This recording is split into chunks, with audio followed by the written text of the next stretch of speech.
नमस्कार मित्रों, sociology with Dhruv Dikshit channel में आपका स्वागत है। गणेश पर्व के साथ साथ हर साल जैन समाज का परिभूषण पर्व भी आता है। आज मैं परिभूषण पर्व पे ही चर्चा करूंगा। जैन धर्म में परिभूषण पर्व अर्थात क्षमा पर्व है। क्षमा एक ऐसा फूल है जिसकी सुगंध देने वाले के हाथ में बस जाती है। ये अहंकार, क्रोध के त्याग को सदस्यता अपनाने का संदेश है। क्षमा के बारे में बहुत कुछ लिखा है। दैनिक भास्कर ने 1 सितंबर को तो इस पर अपना एक पूरा पृष्ठ ही निकाला है। महात्मा गांधी भी कहते थे क्षमा दंड से अधिक मानवीय है। हजरत अली ने कहा है क्षमा कर देना दुश्मन पर विजय प्राप्त करना। आपका जो दुश्मन, अगर आप क्षमा कर देते हैं तो आप दुश्मन पर विजय प्राप्त कर लेते हैं। बाण भट्ट ने हर्षचरित में लिखा है क्षमा ही मूलम सर्वतमास, अर्थात क्षमा सभी तपस्याओं का मूल है। ईसा मसीह जब सूली पर चढ़े थे, उस वक्त उन्होंने कहा था हे ईश्वर, इन्हें क्षमा करना, ये नहीं जानते कि ये क्या कर रहे हैं। गुरु गोविंद सिंह जी कहते हैं कोई दुर्बल मनुष्य तुम्हारा अपमान करता है तो तुम उसे क्षमा कर दो, क्योंकि क्षमा करना तो वीरों का काम।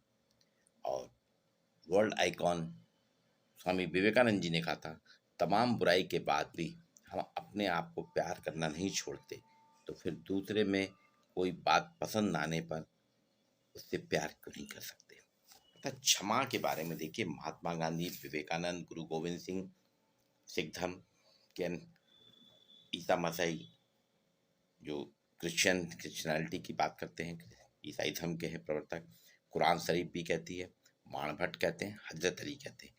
ये अर्थात सभी धर्मों में, खाली जैन धर्म में नहीं, सभी धर्मों में कहा गया कि क्षमा ही सबसे बड़ा गुण है। अब अलग अलग उसमें अगर हम जाते हैं तो क्षमा जो है परिभूषण पर्व के अंत में, परिभूषण पर्व होता है 15, इसके अंत में क्षमा पर्व मनाया जाता है। श्वेतांबर समाज में एक दूसरे को मिच्छामी दुक्कड़म कहकर हम कहते हैं मिच्छामी दुक्कड़म उस दिन कहते हैं, अर्थात जाने अनजाने में हुई भूलों या गलतियों के लिए क्षमा मांगते हुए मांगी जाती है। ये प्राकृत से शब्दावली, जो प्राकृत भाषा है उसकी शब्दावली है मिच्छामी दुक्कड़म।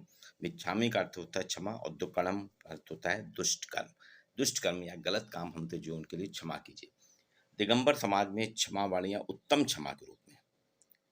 दिगंबर समाज में, श्वेतांबर में तो मिच्छामी दुक्कड़म कहते हैं और दिगंबर जो है इनका संप्रदाय, उसमें कहते हैं क्षमा वाणी, अर्थात उत्तम क्षमा के रूप में।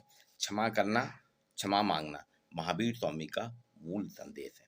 अहिंसा के लिए जितने महावीर स्वामी जाने जाते हैं उतने ही क्षमा के लिए भी जाने जाते हैं। अहंकार और क्रोध का त्याग कर तटस्थता अपनाने से इसमें संदेश निहित है कि आप अहंकार अपना दूर करें, क्रोध को दूर करें।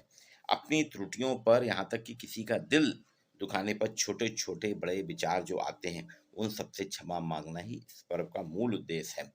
यहाँ से बड़ों से क्षमा मांगना कहते ही नहीं, आप क्षमा किसी से भी मांग सकते हैं। आपने देखा होगा क्षमा खाली जैन धर्म में नहीं है, मैंने आपको कुछ विचार भी बताए ना। सिख धर्म कहता है कार सेवा के माध्यम से दोषी को क्षमा याचना करने और प्रायश्चित करने का मौका देता है। आपने देखा होगा भारत के राष्ट्रपति ज्ञानी जैल सिंह ने 1984 में अमृतसर के गुरुद्वारे में कार सेवा के करके क्षमा याचना की थी। ईसाई धर्म में कन्फेशन भी एक ऐसा ही व्यवस्था देता है, जाने अनजाने में ही जो भी गलत काम हो जाए अपने आराध्य ईसा मसीह के सामने चर्च में जाके आप उस गलत काम के लिए क्षमा मांग लीजिए और उसको स्वीकार कर लेना, ये है अर्थात अपराध बोध से मुक्ति पाना। तो क्षमा सभी धर्मों में, हिंदू धर्म में भी कहते हैं कि आप हमेशा अपने से छोटे बड़े सभी के साथ में समान व्यवहार करिए, उनको क्षमा कीजिए। अगर किसी ने गलती, ये भी कहा है घर आए, घर अगर आपके कोई दुश्मन भी अगर आपके घर आता है तो वो अतिथि भगवान के तुल्य होता है, उसका आप स्वागत सत्कार करिए। तो क्षमा एक बहुत बड़ा मूल मंत्र है। अब देखेंगे कई फिल्में भी, हमारे यहाँ बॉलीवुड में भी फिल्में भी क्षमा पे बहुत बनी। एक बीरेन सिन्हा का उपन्यास है, उनके एक विचार था उनके उसमें, और फिल्म निर्माता प्रेम जी को बहुत अच्छा लगा। 1972 में उन्होंने इस पर एक फिल्म बनाई थी दुश्मन। राजेश खन्ना इसमें ट्रक चालक थे, उनके ट्रक के नीचे आकर एक व्यक्ति की मृत्यु हो जाती है। समाज सुधार की इच्छा रखने वाले विद्वान न्यायाधीश इस हत्या का जो दंड देते हैं हत्यारे को, वो कहते हैं तुम्हें मृतक परिवार की बेसहारा जो परिवार हो गया है, जीवन भर भरण पोषण करना होगा। मीना कुमारी के परिवार में राइस खन्ना जाते हैं, उनके खेतों में काम करते हैं और अंततः शुरू में तो सब उनको कोई क्षमा नहीं करता, लेकिन बाद में राइस खन्ना के क्रियाकलापों से इतने खुश हो जाते हैं कि परिवार जो है हत्यारे को अपना लेता है। तो ये एक फिल्म भी आई थी। एक उदाहरण है कि अपराध का शिकार हुए व्यक्ति ने उदारता पूर्वक अपराधी को क्षमा किया। अब फिल्म से बाहर की बात करें तो ग्लाइडस स्टेन्स की पत्नी ने पति और 2 नन्हे बेटों को क्रूरतापूर्वक जलाकर मार डालने वाले को भी क्षमा कर दिया था। उड़ीसा की घटना है। सोनिया गांधी ने अपने पति राजीव गांधी के हत्यारों को क्षमा किया। सोनिया गांधी ने भी अपने पति के हत्यारों को क्षमा किया है। ये तो सर्वविदित अभी हाल ही की घटना है, कोई बहुत पुरानी नहीं है। क्षमा का सीधा अर्थ है अहित करने वाले के प्रति मन में उपजने वाले क्रोध और उपेक्षा को सहन करना। आपका जो अहित करता है उसके कारण आपके मन में उसके प्रति जो क्रोध और उपेक्षा का भाव आता है, उसको सहन करना, उसको आत्मसात कर लेना, उसको पी जाना। क्षमा मांगना आत्मग्लानि से मुक्त होना है। क्षमा मांगना, जो व्यक्ति गलती करता है अगर वो क्षमा मांगता है तो वो अपने आप उस अपराध बोझ से मुक्त हो जाता है, आत्मग्लानि से मुक्त होता है, जीवन के प्रति सकारात्मक जगह आपके उसमें विचार लाता है। महाभारत में भी कहा गया है दुष्टों का बल, दुष्टों का जो बल होता है, दुष्टों की जो ताकत होती है वो हिंसा है, राजाओं का बल दंड है। राजा अपराधियों को दंड देके सुधारते हैं और गुणवान जो होते हैं, जो गुणवान होते हैं, इंटेलेक्चुअल होते हैं, बुद्धिजीवी होते हैं, उनका बल क्षमा, उनकी ताकत क्षमा है। धार्मिकों के लिए बुद्ध अंगुलीमाल, राम विभीषण, कृष्ण शिशुपाल, विष्णु भृगु जैसे कई उदाहरण हैं। अंगुलीमाल की कहानी हम सभी जानते हैं। अंगुलीमाल 1000 उंगलियों की माला पहन रहा था, लेकिन जब बुद्ध उसके सामने आए तो वो शरणागत हो गया, उसने क्षमा मांगी, उनसे माफी मांगी, बुद्ध ने भी उसको माफ कर दिया। राम और विभीषण, यही है, विभीषण सताया हुआ था, राम के पास आया, राम ने उसको अपना लिया जानते हुए कि मेरे दुश्मन का भाई है। कृष्ण शिशुपाल, कृष्ण ने भी शिशुपाल को माफ किया। तो क्षमा मांगना और क्षमा करना दोनों ही आसान काम नहीं है।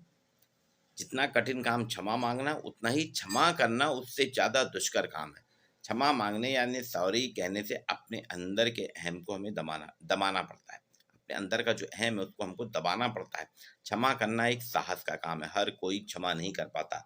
बहुत जो बलशाली होता है, बहुत विवेकशील होता है, जो बड़ा होता है, वही क्षमा कर पाता है। मन जिसका बड़ा होगा वही क्षमा करेगा। जीत सुनिश्चित होने के बावजूद प्रतिद्वंदियों को क्षमा करने से जीवन में सद्भाव पैदा होता है। समाज में ऐसे अनेक लोगों को दंड के अंतिम विधान को नहीं मानते। समाज में बहुत से लोग जो दंड को नहीं मानते, ये मानते हैं कि अपराधी को सुधरने का मौका दिया जाना है। इनका कहना है दंड से कुछ नहीं होगा, अपराधी को सुधरने का मौका दिया जाए।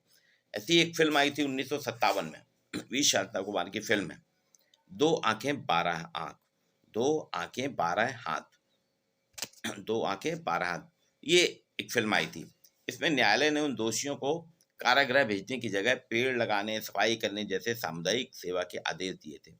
12 कैदी थे और उनको 2 आंखों की उसमें भेज दिया कि आप जाइए, गांव की साफ सफाई करिए, गांव में पेड़ लगाइए, सामुदायिक सेवा के काम करिए।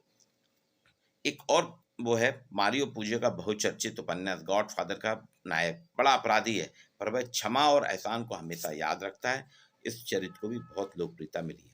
क्षमा विज्ञान की कसौटी पर भी कसा गया। क्षमा शब्द जो है, क्षमा की जो प्रक्रिया है, प्रोसेस ऑफ क्षमा जो है, विज्ञान की कसौटी पर भी कसा गया है।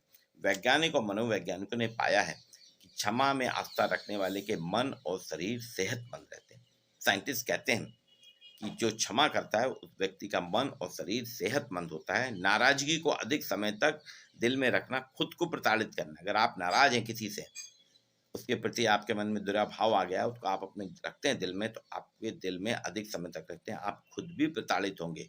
पूरी दुनिया ने माना है कि खुशहाली के लिए क्षमा करना और क्षमा मांग लेना सबसे जरूरी काम है। पूरी दुनिया मानती है कि अगर आप किसी को क्षमा करते हैं, क्षमा मांग लेते हैं, तो उससे बड़ा आनंद का विषय कोई नहीं है, खुशहाली का विषय कुछ नहीं है। इसमें वैश्विक क्षमा दिवस, ग्लोबल फॉरगिवनेस डे भी मनाया जाता है। ये भी आज के वर्ल्ड में मनाया जाता है, वैश्विक क्षमा दिवस, ग्लोबल फॉरगिवनेस डे। 7 जुलाई को पूरी दुनिया में लोग क्षमा मांगने का साहस और क्षमा मांगने की उदारता दिखाते हैं।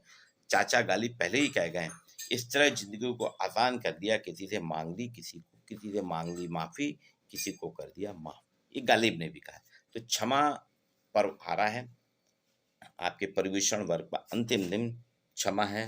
क्षमा पर्व जो कहलाता है, ये मानवता का पर्व है, मोक्ष की सर्वकालिक अवधारणा है। अहंकार और क्रोध को त्याग कर सदाशयता अपनाने का इसमें संदेश निहित है। ये मिच्छामि दुक्कडम खाली एक दो शब्द नहीं है। मिच्छामि दुक्कडम यानी अपनी भूलों गलतियों के लिए क्षमा मांगना। ये प्राकृत भाषा की शब्दावली है, जिसको श्वेतांबर समाज मिच्छामि दुक्कडम से मनाते हैं और दिगंबर समाज क्षमा माणिया उत्तम क्षमा के रूप में मनाते हैं। तो ये परिभूषण पर्व एक खास पर्व है। इसमें आज आपके लिए मैंने प्रस्तुत किया। मेरी वीडियो को लाइक कीजिए, शेयर कीजिए। आपको ऐसी ही नई नई जानकारियाँ निरंतर मिलती